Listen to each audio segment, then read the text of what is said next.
அஸ்ஸலாமு அலைக்கும் வரஹ்மத்துல்லாஹி வபரகாத்துஹு.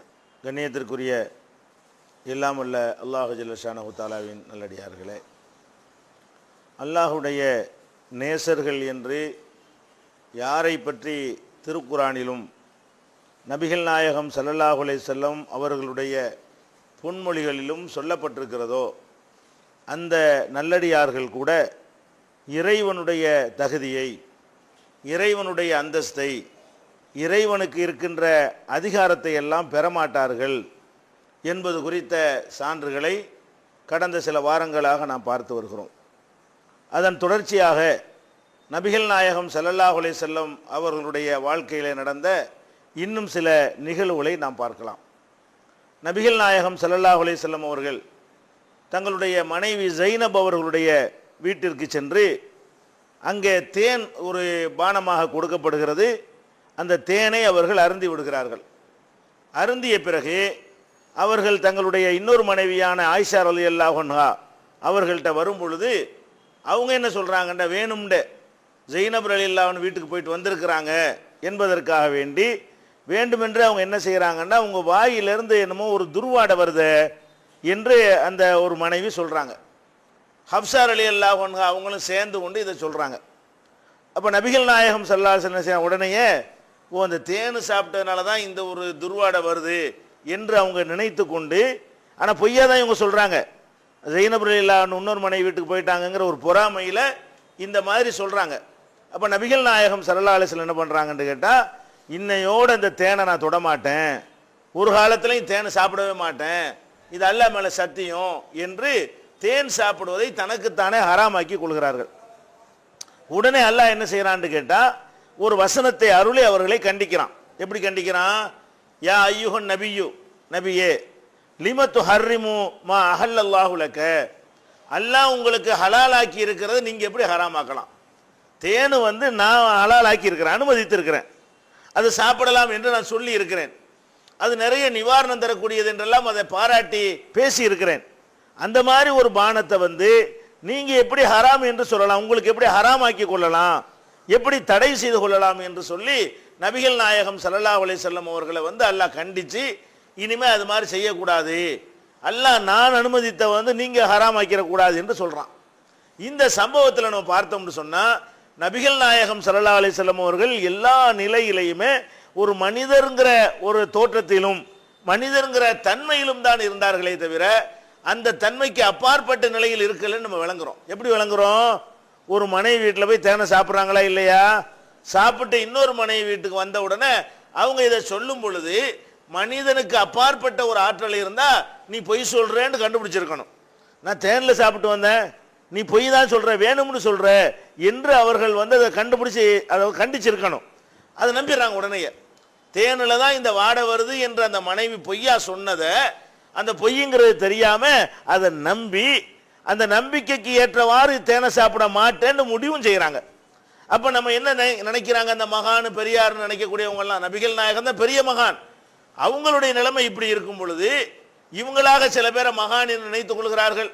அவர் போனால் 10 வருஷத்துக்கு பிந்தி உள்ளதை சொல்லுவார், 50 வருஷத்துக்கு முந்தி உள்ளதை சொல்லுவார், இதெல்லாம் என்ன செய்கிறாங்க, பல மைல்களுக்கு அப்பால் உள்ளதை சொல்லுவார், நாளைக்கு நடக்கிறத சொல்லுவார், மை போட்டு பார்த்து சொல்லுவார், மோதிரத்தில் சொல்லுவார், வெத்தலையில் சொல்லுவார், எல்லாம் நம்புகிறாங்களே. நபிகள் நாயகம் ஸல்லல்லாஹு அல்லாஹ்வுடைய தூதருக்கு இந்த மாதிரி அறிந்து கொள்கிற ஒரு சக்தி அல்லாஹ் கொடுத்து பக்கத்தில் நடக்கிறது, ஒரு ஊரில் நடக்கிறது. அப்போ ஒரு மனைவி வீட்டில் நடந்தது இன்னொரு மனைவி வீட்டில் சொல்லும் பொழுது அதை உங்களுக்கு தெரிந்து கொள்ள முடியலை என்பதையும் பார்க்கிறோம். அதே நேரத்தில் தெரிந்து கொள்ள முடியாது மாத்திரம் இல்லாமல் அல்லாஹ் ஒன்றை ஹலாலாக்கி இருக்கிறது கூட யாபத்துக்கு வராமல், அல்லாஹ் ஹலாலாக்கி இருக்கிறான்னு உங்களுக்கு தெரியும். தேனு ஹலாலுங்கிறது அவங்களுக்கு தானே வகையாக வந்துச்சு, அவங்களுக்கு குரானில் தானே அது இருக்குது, அது அவங்களுக்கு தெரியும். நம்ம எப்படி ஒரு திடீர்னு ஒரு பிரச்சனையை சந்திக்கும் பொழுது யோசிக்காமல் ஒரு முடிவை எடுத்துருவோமோ, அவசரமாக ஒரு முடிவை எடுத்துருவோமோ, அந்த மாதிரி நிலையில தான் மாடி தேனை சாப்பிட மாட்டேன், தேனுனால இப்படி ஒரு வாடை வருதுன்னு சொல்கிறாங்க, அதனால நான் இனிமேல் தேனை சாப்பிட மாட்டேன்னு முடிவு எடுத்தாங்களே, அது மனித நிலையில் இருந்து எடுத்த முடிவா அல்லது மனித நிலைக்கு அப்பாற்பட்ட நிலையில் அவங்க இருந்தார்கள் என்பதற்குரிய ஆதாரமா? நிச்சயமாக அவங்க மனித நிலையில தான் இருந்திருக்கிறாங்க. அப்போ இப்படித்தான் எல்லா மகான் சொன்னாலும் இந்த மாதிரி தான் இருந்திருப்பாங்க. இதை நம்ம இந்த சம்பவத்திலிருந்து பார்க்கிறோம். எந்த ஒரு மனிதராக இருந்தாலும் சரி அவங்க மனுஷங்கிற முறையில் என்ன முடியுமோ அதான் செய்வார்களே தவிர அல்லாஹ்விடமிருந்து சில விஷயங்கள் அறிவித்து கொடுக்கப்படும், அதை செய்வாங்க. அல்லாஹ்விடமிருந்து சில நேரங்களில் ஒன்று ரெண்டு அற்புதங்கள் நிகழ்த்தப்படும். அற்புதத்தை பற்றி நம்ம பின்னாடி பார்க்க இருக்கிறோம். அந்த மாதிரி செய்வார்களே தவிர மற்ற நேரங்களில் எல்லாமே இறை தூதர்களும் சாதாரண மனிதர்கள் எப்படி மற்ற விஷயங்களை அறிந்து கொள்ற விஷயத்தில் இருப்பார்களோ அப்படித்தான் அவர்களும் இருந்திருக்கிறார்கள். இதை நம்ம தெளிவாக நம்ம பார்க்கிறோம். அதே மாதிரி நபிகள் நாயகம் அதே ஜைனப் சம்பந்தப்பட்ட இன்னொரு நிகழ்ச்சி, நபிகள் நாயகம் ஸல்லல்லாஹு அலைஹி வஸல்லம் அவங்கள்ட்ட ஜெயிது முறையிடுறாரு. ஜெயிதுங்கிறவர் யாரு? அவரை தான் ரசூல் ஸல்லல்லாஹு அலைஹி வஸல்லம் அவர்கள் எடுத்து வளர்த்தாங்க. வளர்ப்பு பிள்ளை என்றே ரசூலுல்லாஹ்வுடைய மகன் என்றே எல்லாரும் சொல்லுவாங்க. ஆரம்ப காலத்தில் இந்த ஜெயிதுங்கிறவரை பற்றி ஊரில் எப்படி பேசிக்கிடுவாங்கன்னு கேட்டால், ஜெயிது பின் முகமது, முகமதுடைய மகன் ஜெயிது என்று மக்கள் பேசிக்கிற அளவுக்கு இந்த ஜெயிதுடைய தகப்பனார் ஹாரிசாங்கிறவர் ரசூல் ஸல்லல்லாஹு அலைஹி வஸல்லம் அவங்கள்ட்ட அடிமையாக இருந்தார். அவருடைய பிள்ளைங்கிறதுனால எடுத்து தூக்கி வளர்ப்பாங்களா, ரொம்ப பாசமாகி ஒரு புள்ள மாதிரியே நெஞ்சார். அவர் நபிகள் நாயகம் ஸல்லல்லாஹு அலைஹி வஸல்லம் அவர்கள்ட்ட ரொம்ப நெருக்கமாக இருந்தார் ஜெயிதுங்கிறவர். அப்போ பிள்ளை மாதிரி வளர்த்ததுனால அவங்களுக்கு என்ன செய்கிறாங்கன்னா, தன்னுடைய மாமி மகள் ஜெயினபை திருமணம் பண்ணி வைக்கிறாங்க. ஜெயிதுக்கு ஒரு அடிமையாக இருந்தவருக்கு தங்களுடைய மாமி மகள் ஜெயினப் அவர்களை என்ன செய்கிறாங்க, திருமணம் செஞ்சு வைக்கிறாங்க. வச்சா அவங்க ரெண்டு பேருக்கு மத்தியில் பொருந்தி போகலை, அடிக்கடி பிரச்சனை, அடிக்கடி சண்டை வருது, அவங்களுக்குள்ள இல்லற வாழ்க்கை சந்தோஷமா இருக்கல. இப்படியே அடிக்கடி இந்த மோதலும் சண்டை சஞ்சரவமா வந்த உடனே ஜெயிது என்ன செய்யறாரு, நபிகள் நாயகம் ஸல்லல்லாஹு அலைஹி வஸல்லம் முறையிடுறாரு. என்ன முறையிடுறாரு? அல்லாஹ்வுடைய தூதரே, எனக்கு இனிமே சேர்ந்து வாழ இயலாது, ஒரு அளவுக்கு மேலே நான் பொறுக்க வேண்டிய அளவுக்குலாம் பொறுத்துட்டேன், அதனால நான் அதை மனைவியை டைவர்ஸ் பண்ணிடுறேன், விவாகரத்து பண்ணிடுறேன் என்று நபிகள் நாயகம் ஸல்லல்லாஹு அலைஹி வஸல்லம் அவர்கள்ட்ட ஆலோசனை கேட்கிறார். ஆலோசனை கேட்டவொன்னே ரசூல் ஸல்லல்லாஹு அலைஹி வஸல்லம் என்ன நினைக்கிறாங்கன்னு கேட்டால், இவர் டைவர்ஸ் பண்ணுறது நல்லதுன்னு நினைக்கிறாங்க மனசில். ஏன் நினைக்கிறாங்க? பார்க்குறாங்கல்ல, சில பேர் அடிக்கடி கீரியும் பாமா சண்டை போட்டுட்டு இருந்தா நம்ம கூட என்ன நினைப்போம், பேசாமல் சண்டை போருக்கு பிரிஞ்சு போனால் நல்லா இருக்குமே நம்ம கூட மனசில் நினைப்போம். ஆனால் நம்மகிட்ட ஆலோசனை கேட்டால் அதெல்லாம் பிரியாதீன்னு சொல்லுவோம். ஏன் அது நாகரிகமாக இருக்காது. பிரிஞ்சித்தா தான் நல்லதுன்னு நமக்கு தெரிஞ்சா கூட ஒரு கணவன் மனைவி மேற்று வரும்போது நம்ம எப்படி சொல்லுவோம், அதெல்லாம் வேணாங்க, முடிஞ்சாலும் இன்னும் கொஞ்சம் பாருங்க, இன்னும் கொஞ்சம் சேர்ந்து வாழ பாருங்கன்னு சொல்லுவோம். அதே மாதிரி ரசூல் ஸல்லல்லாஹு அலைஹி வஸல்லம் என்ன செய்யறாங்கன்னு கேட்டா, உள்ளத்துல வச்சிருக்கிறது என்னன்னா, பிரிஞ்சிட்டா நிம்மதியா இருப்பாரு, இவர் நிம்மதியா இருப்பாரு, அந்த பொம்பளை நிம்மதியா இருக்குமேன்னு மனசுக்குள்ள நினைக்கிறாங்க. ஆனா வாயில என்ன சொல்றாங்கன்னு கேட்டா, இல்ல நீ மனைவியை நீ தலாக்கு விட்டுறாத, விவாகரத்து பண்ணிராத அப்படின்னு சொல்றாங்க. ஏன் இப்படி சொல்றாங்கன்னு கேட்டா, நீ விவாகரத்து பண்றேன்னு சொன்ன ஒரு ஆள்கிட்ட விவாகரத்து பண்ணுன்னு சொல்லி விட்டார்களே, ஆனால் பார்க்குற ஆளுக்கு என்னடா கல்யாணத்து தம்பதிகள் சேர்ந்து வாழ்ற விஷயத்தில் கூட ஒரு கரடு முரடான போக்கை இவர் கையாளுறாரு அப்படின்னு மக்கள் நாளைக்கு விமர்சிச்சிருவாங்க. அதுக்கு பயந்து கொண்டு என்ன செய்தார்கள்னா, இதை நானா சொல்லல, இது அப்படியே குர்ஆன்ல அல்லாஹ் சொல்றான். நான் முதல்ல சொல்லிட்டு வசனத்தை வாசிக்கிறேன். இப்போ நான் சொல்ல இந்த விஷயங்களை அல்லாஹ் திருக்குர்ஆன்ல இதே மாதிரியான வார்த்தைகளை பயன்படுத்தி சொல்கிறான்.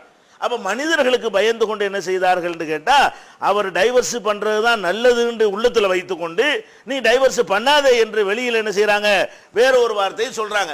அல்லாஹ் அதை அழகா சொல்லி காட்டுறான். இது துஹ்ஃபி ஃபீ நஃப்ஸிக, அஹ்ஸாப்ங்கிற அத்தியாயத்தில் அல்லாஹ் சொல்லி காட்டுகிறான். இது துஹ்ஃபி ஃபீ நஃப்ஸிக, உன் மனதிலே நீ ஒன்றை மறைத்து கொண்டிருந்தாய். மறைச்சா யாருக்கும் தெரியாது நினைச்சுக்கிட்டியா?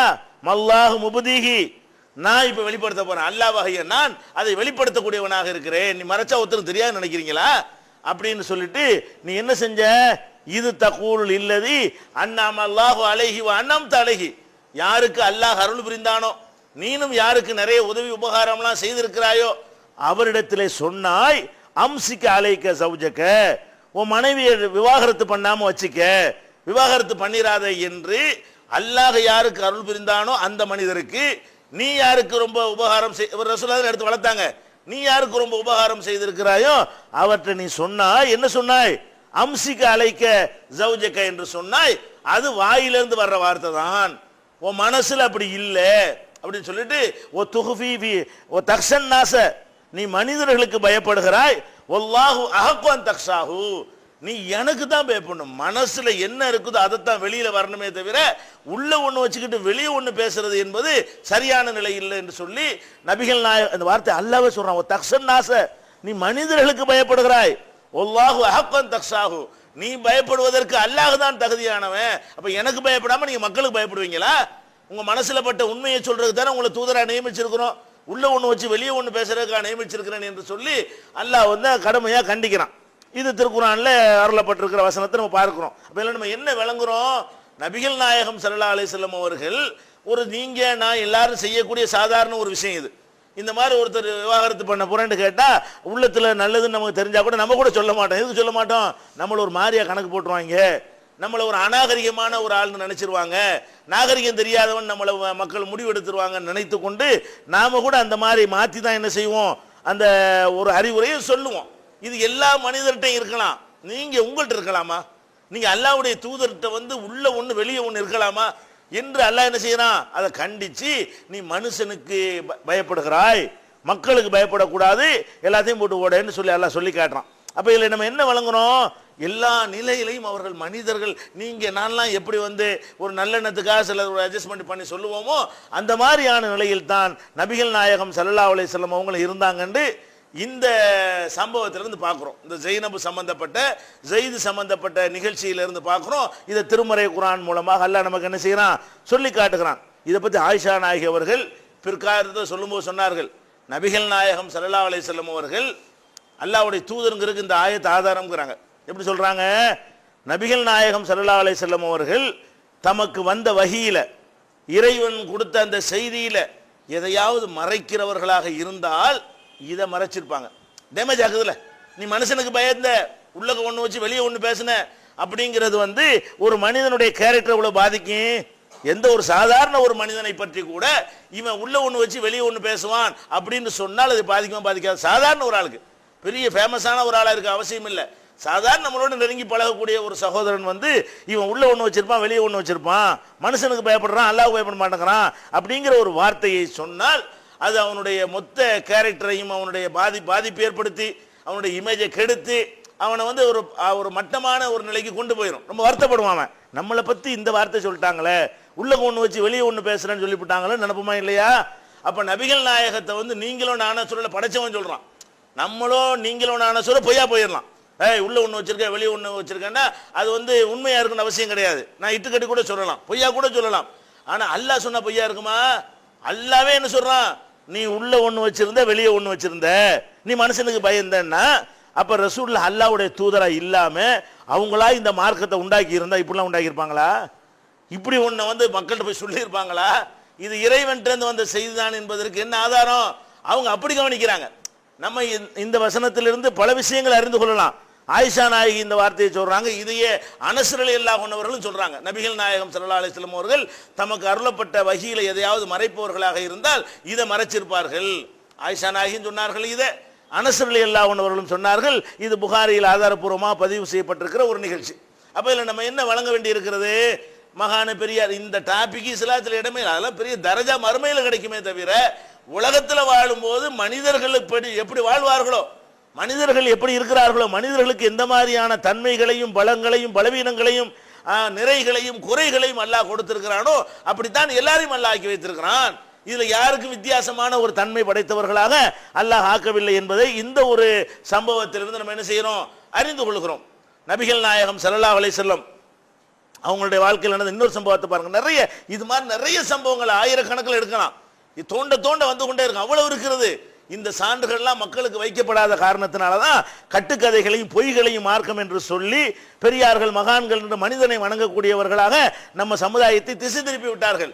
நபிகள் நாயகம் ஸல்லல்லாஹு அலைஹி வஸல்லம் அவர்களுக்கு அல்லாஹ்விடமிருந்து நுபுவத் வருது இல்லையா, அது பல படித்தரங்களாக வருகிறது. எப்படி வருது? முதல்ல அவங்க நபி ஆகும்போது உலகத்துக்கெல்லாம் நபின்னு ஆக்கப்படலை, இறை தூதர் ஆகுறாங்கல்ல, உடனே உலகத்துக்கெல்லாம் சொல்லு அப்படின்னு அவங்களுக்கு உத்தரவு வரல. முதல்ல என்ன உத்தரவு வந்தது என்று சொன்னால், இக்ர, நீ படிச்சுக்க, நீ ஓது, நீ தெரிஞ்சிக்க என்றுதான் என்ன செஞ்சு அவங்களுக்கு கட்டளை வந்தது. மக்களுக்கு சொல்ல சொல்லி எந்த கட்டளையும் வரல. அதை நீ படிச்சுக்க, நீ உன்னுடைய படைத்த இறைவன் பெயரால நீ ஓது, அவன் தான் எல்லாத்தையும் கற்றுத்தந்தான், அவன் தான் எழுதுகோள் மூலம் கல்வியை தந்தான்னு சொல்லி இந்த மாதிரி வந்து ரசூல் ஸல்லல்லாஹு அலைஹி வஸல்லம் அவர்கள் வந்து நீ விளங்கிக்கிறது தான் அவர்களுக்கு வந்த வகி. போய் சொல்லுங்கிற வகி என்ன செய்யல, வரல. அதுக்கு பிறகு அல்லாஹ் என்ன பண்றான், நபிகள் நாயகம் ஸல்லல்லாஹு அலைஹி வஸல்லம் ஒரு நிதானத்துக்கு வந்து முதல்ல பதறாங்கல்ல, பயப்படுறாங்கல்ல, போர்த்திக்கிறாங்க, குளிர்ல நடுங்குது. ஆயிஷா ஹதீஜா நாயகி ஆறுதல் சொல்றாங்க. இதெல்லாம் ஆசுவாசப்படுத்தி ஒரு சகஜ நிலைக்கு அவர்கள் வந்த பிறகு அல்லாஹ்ட்ட இருந்து அடுத்த வகை என்ன வருதுன்னா, வானதிர் அஷீரத்தக்கல் அக்ரபீன், நீ முதல்ல ஊர் உலகத்துக்கெல்லாம் சொல்ல வேண்டியதில்லை, உன்னுடைய நெருங்கிய உறவினர்களுக்கு சொல்லு. இப்போ நம்ம சொன்ன இந்த செய்தியை ஒரு இறைவன் தான்ங்கிற செய்தியை, அல்லாஹ்வை தவிர யாரையும் வணங்கக்கூடாதுங்கிற செய்தியை முதல்ல எங்கேருந்து ஆரம்பி, உன்னுடைய நெருக்கமான குடும்பத்தார் இருப்பாங்க இல்லையா, அவங்கள கூப்பிட்டு சொல்லு, மற்றவங்களுக்கு சொல்லாத. இப்ப அப்ப லிமிட் சின்ன வட்டம், நுபுவத்துடைய வட்டத்தை எல்லாம் என்ன செய்யறான், நபிங்கிற வட்டத்தை சின்னதா போடுறான். இவ்வளவு சொன்னா போதும் அப்படின்னு சொல்லி சின்ன ஒரு வட்டத்தை போட்டு அங்க போய் சொல்லுங்கிறான். அதுக்கப்புறம் என்ன பண்றான்ல, லிதுந்திர பிஹி உம்மல் குரா உமன் ஹவுலஹா, நீ மக்காவை எச்சரிக்கணும், அப்புறம் அதை சுத்தி உள்ள பகுதியை எச்சரிக்கணும், அதுக்கப்புறம் உலகத்துக்கெல்லாம் நபியாக்கணும். இப்படி வரிசையா ஒவ்வொரு கட்டம் கட்டமா எல்லாம் என்ன செய்யறான், அவங்களுடைய அந்த பிரச்சாரத்துடைய எல்லையை விரிவுபடுத்திக்கிட்டே வந்து உலகம் முழுவதற்கும் சொல்லு, உன்னுடைய மரணத்திற்கு பிறகும் சொல்லணுங்கிற அளவுக்கு அது அல்லாஹ் நினைச்சிட்டான். அவங்களுடைய உலகம் அழிகிற வரைக்கும் உங்களை இறை தூதர் நியமிச்சுட்டான். இப்போ இந்த டாபிக் வருவோம். முதல் ஆர்டர் என்ன வருதுன்னு கேட்டா, சொந்தக்காரங்களுக்கு சொல்லக்கூடிய ஆர்டர் வருது. இந்த வசனம் இறங்கிய உடனே நபிகள் நாயகம் ஸல்லல்லாஹு அலைஹி வஸல்லம் என்ன செய்யறாங்கன்னா, குறைஷ் கூட்டத்தை எல்லாம் கூப்பிடுறாங்க. அப்து முனாஃபுடைய சந்ததிகளை எல்லாம் என்ன செய்யறாங்க, கூப்பிடுறாங்க. அப்பாஸ் ரலியல்லாஹு அன்ஹு கூப்பிடுறாங்க, சஃபியாவை கூப்பிடுறாங்க, பெத்த மகள் ஃபாத்திமாவை கூப்பிடுறாங்க. எல்லாரையும் கூப்பிட்டு வச்சு என்ன செய்யறாங்க, அதான் நெருங்கிய சொந்தக்காரங்களாம் கூப்பிட்டு வச்சு என்ன செய்யறாங்க, ஒரு அழகான ஒரு அறிவுரை அவங்க சொல்றாங்க. என்ன அறிவுரை சொல்றாங்க, யா அப்பாஸ் இப்னு அப்துல் முத்தலிப், அப்துல் முத்தலிபுடைய மகன் அப்பாஸே, பெரிய தகப்பனார் கூப்பிடுறாங்க. பெரிய தகப்பனார் சின்ன தகப்பனார் எல்லாம் பேரை சொல்லி கூப்பிடுறது அரபு நாட்டில் சகஜம், இன்னைக்கு சகஜம், அன்னைக்கு சகஜம். நம்ம காலத்தில் போய் கூப்பிட்டா நாகரிகம் இல்லைன்றோம், அப்படி கூப்பிடக்கூடாது. நம்ம நாட்டில் அதை ஒரு மரியாதையை வச்சிருக்கிறோம். பாப்பாவை பேரை சொல்லி கூப்பிடுறேன்னு கேட்டுருவாங்க. ஆனால் அவங்க வந்து சாதாரணமாக அந்த மாதிரி அரபுகள் கூப்பிடுவாங்க. அப்போ ரசூல் ஸல்லல்லாஹு அலைஹி வஸல்லம் பண்றாங்க, அப்துல் முத்தலிப் மகன் அப்பாஸே, லா உக்னி அன் இஸ்தரு அம்புசக்கும், உங்களை நீங்க காப்பாத்திக்கிறங்க, இந்த கொள்கையை ஏத்துக்கிட்டு நீங்க காப்பாத்திக்கிறன்னு. லா உக்னி அன் கமினல்லாஹி ஷையா, அல்லாஹ்ட்ட இருந்து உங்களை என்னாலெல்லாம் காப்பாற்ற இயலாது. நீங்க வந்து சொந்தக்காரங்களா இருக்கிறீங்க, என்னை அல்லாஹ் தூதர் நியமிச்சுட்டான். தூதர்னா அதனுடைய லிமிட் எனக்கு தெரியும். தூதர்னா உங்களெல்லாம் கொண்டு போய் சொர்க்கத்தில் சேர்த்துற அதிகாரம் எனக்கு தரப்படலை. தூதர்னா சொல்ற அதிகாரம் தான் இருக்குது, சொல்லிவிட்டேன். ஏத்துக்கிட்டா நீங்க சொர்க்கம் போவீங்க, இல்லைன்னு சொன்னா என்னாலும் உங்களை காப்பாற்ற முடியாது. பெரிய தகப்பனாரே, லா உக்னி அன்க மினல்லாஹி ஷையா, உங்களை எனக்கு காப்பாற்ற முடியாது. அது மாதிரி யா சஃபியா அம்மத்த ரசூலில்லா, அல்லாஹ்வுடைய தூதருக்கு மாமியாக இருக்கக்கூடிய சஃபியாவே, அவங்களுக்கு மாமி, அவங்க அல்லாஹ்வுடைய தூதர் இருக்கிற எனக்கு வந்து நீங்க மாமியா இருக்கிறீங்களே, அந்த மாமி சஃபியா அவர்களேன்னு கூப்பிடுறாங்க. சஃபியாவை கூப்பிட்டு சொல்றாங்க, நீங்க நப்சைக்கு உன்னையே நீங்க காப்பாத்திக்க. அப்படின்னா என்ன அர்த்தம், நீ ஒரு இறை கொள்கை ஏத்துக்கணும், நீ இந்த நல்ல வழியை ஒப்புக்கொள்ளணும். அப்படி ஒப்புக்கொள்ளலைன்னு சொன்னா லா உக்னி அன்கி மினல்லாஹி ஷையா, நான் உனக்கு ஒண்ணுமே செய்ய முடியாது. அப்ப லிமிட்டை காட்டுறாங்க பத்தியா, நான் யார், தூதர் தானே தவிர நான் அல்லாஹ் இல்ல, ஜட்ஜ்மெண்ட் பண்ற ஆள் இல்ல, முடிவு செய்யற ஆள் இல்ல, அதிகாரத்தை வாங்கிட்டு வந்த ஒரு ஆள் கிடையாது. அவன் தருவதை எடுத்து சொல்ற ஒரு ஆள் தான். சொல்லிவிட்ட நீங்க நெருக்கமான ஆள் தான். நெருக்கமான உறவினர்கள், மிக நெருக்கமான உறவினர்களை தான் கூப்பிட சொன்ன அல்லாஹ். அப்படி கூப்பிடப்பட்டவர்களுக்கு தான் ரசூல் ஸல்லல்லாஹு அலைஹி வஸல்லம் சொல்றாங்க, நீங்க என்னதான் எனக்கு நெருக்கமா இருந்தாலும் எனக்கு ஒண்ணு அங்க பண்ண முடியாது. ஃபாத்திமாவை கூப்பிடுறாங்க, பிரத்தியமா கூப்பிடுறாங்க, யா ஃபாத்திமா பின்த் ரசூலில்லா, ரசூலுடைய அல்லாஹ்வுடைய தூதருக்கு மகளே ஃபாத்திமாவே, இஸ்தரி நப்சகி, நீ உன்னை காப்பாத்திக்க, சலீமி மாலி, என்னுடைய செல்வத்தை கேள் உனக்கு தர்றேன். இது வந்து மற்றவங்களாம் சொல்ல முடியாது, எல்லாம் தாங்கன்றாங்கல்ல, பெத்த மகளுக்கு சொல்றாங்க, என்னுடைய செல்வத்தை கேளு நான் உனக்கு தருகிறேன். ஆனா லா உக்னி அன்கி மினல்லாஹி ஷையா, அங்க ஒன்றும் பண்ண முடியாது. நீ பெத்த மகளா இருந்தாலும் அல்லாஹ்வுடைய தூதருக்கு மகளா இருந்தாலும் நீ சரியான வழியில் நடந்தால் மாத்திரம்தான் நீ வந்து வெல்ல முடியுமே தவிர, நான் ரசூலுடைய மகள் என்னை ஃபர்ஸ்ட்ல விடுங்க என்று வந்தால் அது நடக்காது.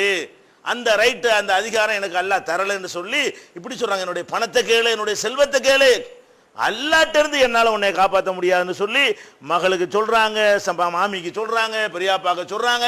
யா மாசர குறைஷ், குறைஷ் கூட்டத்தினர் அந்த கோத்திரத்தை அழைத்து சொல்கிறார்கள், யா பனி அப்து முனாஃப், அப்து முனாஃபுடைய சந்ததிகள் என்று சொல்லி அவங்களை அழைத்து ரசூல் ஸல்லல்லாஹு அலைஹி வஸல்லம் சொன்ன போதனை என்ன, முதல் அறிவுரையே, அதாவது பிரச்சாரம் பண்ண சொல்லும் பொழுது சேர்த்து அல்லாஹ் இணைத்து சொல்றான் பாருங்க. பிரச்சாரத்தை ஆரம்பிக்கும் பொழுது ஓஹோ பதவி ஏற்கிற நேரத்தில் ஒழுங்கா சொல்லி பண்ணணும்ல, அதுக்கு முந்தி தனக்குள்ள வைத்துக் கொண்டிருந்தார்கள். இப்பதான் முத உலகத்துக்கு சொல்ல ஆரம்பிக்கிறாங்க. சொல்ல ஆரம்பிக்கும் போதே உங்க எல்லையும் சேர்த்து சொல்லுங்க, மெசேஜை சொல்லிட்டு போயிட்டு இருந்தாதையே, உங்களுக்கு என்ன முடியுங்கிறது சேர்த்து சொல்லி கொடுங்க அல்லாஹ். அதுக்குதான் உன்னை செய்யறாங்க, இந்த மெசேஜை தான் நான் சொல்லுவேன், உன்னை கொண்டையெல்லாம் உன்னை சொர்க்கத்தில் எனக்கு விட முடியாது, நீ தான் நல்லா நடந்துக்கிறன்னு, நீ தான் ஒழுக்கமா நடந்துக்கிறன்னு, என் மகளா இருந்தாலும் ஒன்றும் பண்ண முடியாதுங்கிறாங்களே. இதுக்கு மேல நமக்கு என்ன ஒரு ஆதாரம் நமக்கு தேவைப்படுகிறது? நபிகள் நாயகம் ஸல்லல்லாஹு அலைஹி வஸல்லத்துக்கு இல்லாத ஒரு அதிகார ஆற்றல்லாம் இந்த ஷேக் முரீது கொடுக்குறாங்களா உங்களுக்கு இருக்குமா? கையை பிடிச்சா சொர்க்கத்துக்கு கொண்டு போயிடுவேன்னு சொல்றாங்க. அந்த ஷேகை பார்த்தாலே போதுமா? அவர்கிட்ட ஒரு ரூபா காசை வாங்கி பாக்கெட்டில் போட்டுக்கிட்டாலே அப்படியே ஆகாவோன்னு துன்யாவிலையும் ஆகிரத்துலையும் நல்லா இருக்கலாமா? அடக்கம் பண்ணும்போது முறிது சீட்டுன்னு ஒன்று கொடுக்குறாங்க. சில தரிக்காக்கள் என்ன பண்ணுறான், ஒரு சீட்டு எழுதி கொடுத்துருவாங்க. என்ன சீட்டா அது? விடுதலை சீட்டான். என்ன விடுதலை சீட்டா? நரகத்திலேருந்து விடுதலை சீட்டு. இங்கே இருக்கும்போதே முறிது வாங்கணும்னு செய்கிற பேப்பரில் கையில் கொடுத்துறது. இதை பாதுகாத்து வச்சு சொந்தக்காரங்கிட்ட சொல்லிவிடுவான், என்னை அடக்கம் பண்ணும்போது இந்த பேப்பரையும் சேர்த்து போட்டு அடைக்கிறங்க. என்னப்பா அடக்கிறது? அந்த பேப்பர் இருந்தால் அதை பார்த்துவிட்டு அவர் சொர்க்கத்துக்கு கொண்டு போயிடுவாங்க. விடுதலை சீட்டு இது. அல்லாஹ் நரகத்திலிருந்து உங்களை விடுதலை செஞ்சது நான் சீட்டு எழுதி தர்றேன்னு சொல்லிட்டு காசு பறிக்கிறக்கா ஒரு கும்பல் என்ன பண்ணுது? இந்த மாதிரிலாம் பண்ணுறாங்களே. பெத்த மகளை பண்ண முடியாங்கிறாங்க ரசூல் ஸல்லல்லாஹு அலைஹி வஸல்லம். உன்னையே காப்பாற்ற முடியாதுமா, எனக்கு உனக்கு காசு பணம் எனக்கு தர முடியும், உன்னை கொண்டு சொர்க்கத்தில் கொண்டு விடுற வேலை நமக்கு கிடையாதுன்னு சொல்லி பெத்த மகளை அல்லாஹ்வுடைய தூதரை காப்பாற்ற அதிகாரம் இல்லைன்னு சொன்னால் இவர்கள் வந்து எல்லாத்தையும் காப்பாற்றிடுவாங்களா? சிந்தித்து பார்க்க வேண்டும். அப்போ நபிகள் நாயகம் ஸல்லல்லாஹு அலைஹி வஸல்லம் அவர்களுடைய வரலாறுகளை அவர் படிப்பினைக்கு எடுத்துக்கொள்ளாம சும்மா ஒரு கட்டுக்கதைகளை நம்பி சொல்லிக்கொண்டே என்ன செய்கிறாங்க, அவங்கள ஒரு வழிகேட்டில் நம்ம தள்ளி விட்டார்கள். அதே மாதிரி நபிகள் நாயகம் ஸல்லல்லாஹு அலைஹி வஸல்லம் ஒரு திருமணத்துக்கு போகிறாங்க. திருமணத்துக்கு போன உடனே என்ன செய்கிறாங்கன்னா, திருமணத்தில் பாட்டு படிச்சுட்டு இருப்பாங்க. சிறுமிகள்லாம் சேர்ந்து ஒரு பாடல் படிக்கிற அரபு நாட்டில் இன்றைக்கி அந்த பழக்கம் இருக்குது. பாட்டு படிப்பாங்க, வாழ்த்தி மியூசிக்லாம் இல்லாமல் தான் பாட்டு படிச்சுட்டு இருக்கும்போது என்ன செய்கிறாங்க, ரசூல் ஸல்லல்லாஹு அலைஹி வஸல்லம் அங்கே வர்றாங்க. வந்தவுடனே அந்த சிறுமிகள்லாம் என்ன பண்ணுறாங்கன்னு கேட்டால் இந்த பாட்டை மாற்றுறாங்க. ஏற்கனவே என்ன பாட்டு படித்தாங்க, அவங்க குடும்பத்தில் ஒரு முன்னோர்கள் செஞ்ச தியாகங்கள், அவங்களுடைய வீர தீர பிரதாபங்களை பற்றி ஒரு பாட்டு படிச்சுட்டு இருக்கிறாங்க. அந்த குடும்பத்தை பற்றி உள்ள பாட்டு. இது எப்படிப்பட்ட குடும்பம் தெரியுமா, அப்படியா இப்படியான்னு சொல்லக்கூடிய ஒரு பாட்டு. அப்போ ரசூல் ஸல்லல்லாஹு அலைஹி வஸல்லம் வந்தவொன்னு என்ன செய்கிறாங்கன்னா, அந்த சிறுமிகள்லாம் சிறுமியில் ரொம்ப சிறுமியாக இருக்க முடியாது, ஏன்னா உடனே பாட்டெல்லாம் மாற்றுறதா இருந்தால் ஓரளவுக்கு ஒரு வயசுக்கு வர்ற பருவத்தில் இருக்கக்கூடிய சிறுமிகளாக தான் இருக்கணும். உடனே என்ன செய்கிறாங்க, அந்த பாட்டை மாற்றி ரசூலுல்லாஹ்வை பாராட்ட ஆரம்பிச்சிடுறாங்க. ரசூல் ஸல்லல்லாஹு அலைஹி வஸல்லம் வர்றதை பார்த்த உடனே அந்த பாட்டை நிறுத்தி கொண்டு பெரிய பாட்டு படிக்கிறாங்க. அதில் ஒரு வாசகம் வருது. என்ன வாசகம்? ஓ ஃபீனா நபியுன் யஅலமு மா ஃபீ கதின், நாளைக்கு நடக்கிறதை எல்லாம் அறியக்கூடிய நபி இதோ நம்மிடத்தில் வந்து கொண்டிருக்கிறார்கள். ரசூல் ஸல்லல்லாஹு அலைஹி வஸல்லம் வர்றாங்க. வருவதற்கு இவங்க எப்படி வரவேற்பு கொடுக்குறாங்க?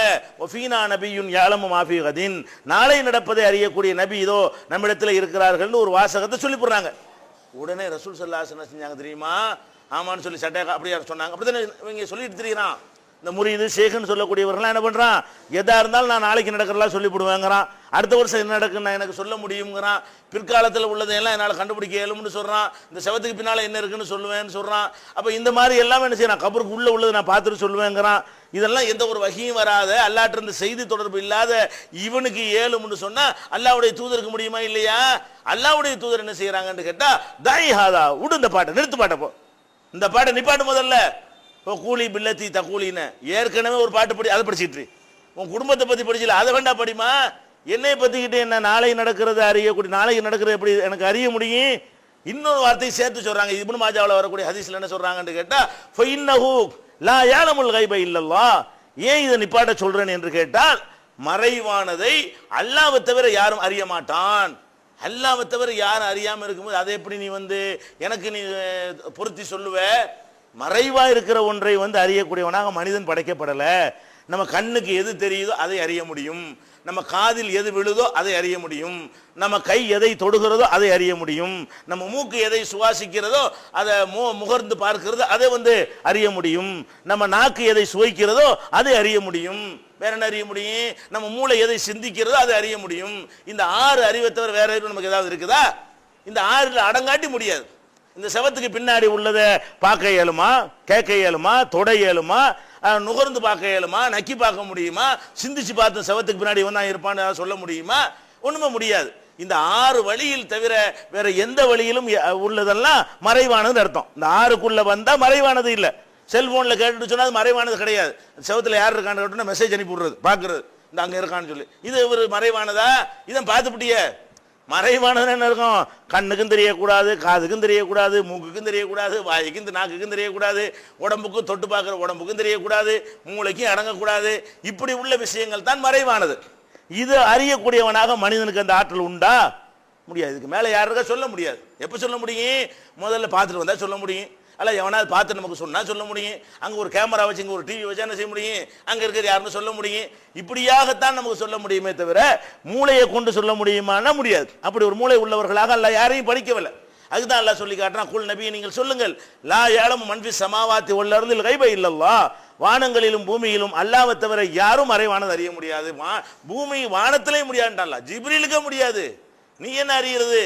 யார் வானத்தில் இருக்கிறன்னா மலக்குகள் தானே, வேற யாருக்கு வானத்தில்? வானத்தில் உள்ளவர்களுக்கும் மறைவானது தெரியாது, பூமியில் உள்ளவர்களுக்கும் மறைவானது தெரியாது, எனக்கு மட்டும்தான் தெரியும். அவங்க என்னத்தை பார்க்குறாங்களோ, மலக்குகளாகவே இருந்தாலும் அவங்க எதை பார்க்குறாங்களோ அதை சொல்லுவாங்களே தவிர பார்க்காத ஒன்றை அவர்களுக்கு சொல்ல முடியுமா என்றால் அவர்களுக்கு சொல்ல முடியாது. அது அல்லாஹ்ட்ட ஒத்துக்கிட்டாங்களே. ஆதம் அலைஹிஸ்ஸலாத்தை பற்றி கமெண்ட் பண்ணாங்க. ஆதம் அலைஹிஸ்ஸலாத்துடைய திறமையை அல்லாஹ் நிரூபிச்ச உடனே என்ன பண்ணிட்டாங்க, இவ்வளவு திறமை இருக்குன்னு எங்களுக்கு தெரியாமல் போச்சே.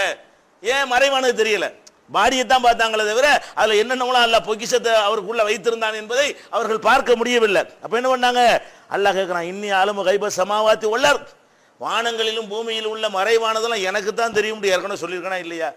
நான் ஒரு ஆளை படைச்சேன்னா பேசாமல் இருப்பீங்களா? ஏன் இவரை ஏன் படைக்கிறேன், அவரை ஏன் படைக்கிற அப்படின்னு நீ எப்படி கேட்குற அப்படின்னு அல்லாஹ் கேள்வி கேட்டு மலக்குகளுக்கே ஒன்றும் தெரியாதுன்னு எல்லாம் நினைச்சு காட்டுறான், நிரூபிச்சு காட்டுறான். அப்போ இந்த மாதிரி நிறைய சம்பவங்களை நம்ம பார்க்கிறோம். நபிகள் நாயகம் ஸல்லல்லாஹு அலைஹி வஸல்லம் அவர்களாக இருந்தாலும் வேற மகான்களாக இருந்தாலும் அவங்களுக்கு கொடுக்கப்பட்ட 5 புலன்களிலும் அவங்களுக்கு இருக்கக்கூடிய மூளையிலும் என்னத்தை விளங்க முடியுமோ, இந்த 6க்குள் எது அடங்குமோ அதைத்தான் அறிய முடியுமே தவிர அதை தவிர எந்த ஒன்றையும் அறிய முடியாது. அறிவிச்சு கொடுத்தா அறிய முடியும். இந்த சொர்க்கம் இருக்கு, நரகம் இருக்கு, இது அறிய முடியும். ஏன் அல்லாஹ் சொல்லி கொடுத்துட்டான். அல்லாஹ் சொல்லி கொடுத்தா அவங்க நமக்கு சொல்லிடுவாங்க, நமக்கு அறிய முடியும். அல்லாஹ் சொல்லி கொடுத்தால் அறிய முடியுமே தவிர மற்ற விஷயங்களை அறிந்து கொள்ள முடியாதுன்னு விளங்கி கொள்ளணும். இன்னும் மகான்கள் பெரியார்கள் சொல்றவங்க யாரா இருந்தாலும் மனித நிலையில் தான் இருந்தார்கள் என்பதற்கு இன்னும் நிறைய சான்றுகள் இருக்கிறது. அது இன்ஷா அல்லாஹ் அடுத்தடுத்த வாரங்களில் பார்ப்போம்.